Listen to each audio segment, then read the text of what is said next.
జనరల్గా ఒక పర్సన్ లైఫ్లో బిగ్గెస్ట్ డెసిషన్ స్ట్రగుల్ తీసుకోవడానికి ఎప్పుడు ఫీల్ అవుతాడో తెలుసా? జాబ్ అప్పుడు, స్టడీస్ అప్పుడు, కెరియర్ గురించో, పెళ్లి గురించో కాదు. న్యూ ఇయర్ అప్పుడు అమ్మలు ఉంటారే ముగ్గులు వేయమన్నప్పుడు, ముగ్గులు వేయడం కూడా ప్రాబ్లం కాదు. ఆ ముగ్గులకి రంగులు ఏమంటారు చూడు, అప్పుడు వస్తుంది అస్సలైన తలనొప్పి.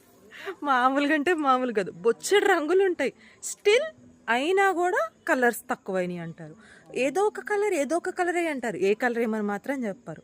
ఈ న్యూ ఇయరే తలనొప్పి అనుకుంటే దానికి తోడి రంగులు ముగ్గులు. ఇష్టపడి ఇన్ని రంగులు వేసాను. అప్పటికి రంగులేసి ముగ్గేసి ఇన్ని చేసిన అమ్మ నాట్ సాటిస్ఫైడ్. అన్ని కలర్స్ కలుపుతుంది.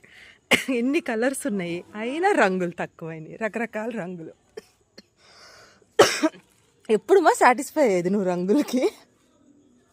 ఎప్పుడు వస్తుంది నీకు సాటిస్ఫాక్షన్? ఎన్ని రంగులు వేస్తే వస్తుంది? న్యూ ఇయర్ అంటే ఎందుకమ్మా? ఇప్పుడు 4-5 రంగులు కలిపి కొత్త రంగు తయారు చేస్తుంది మా అమ్మ. ఏమండి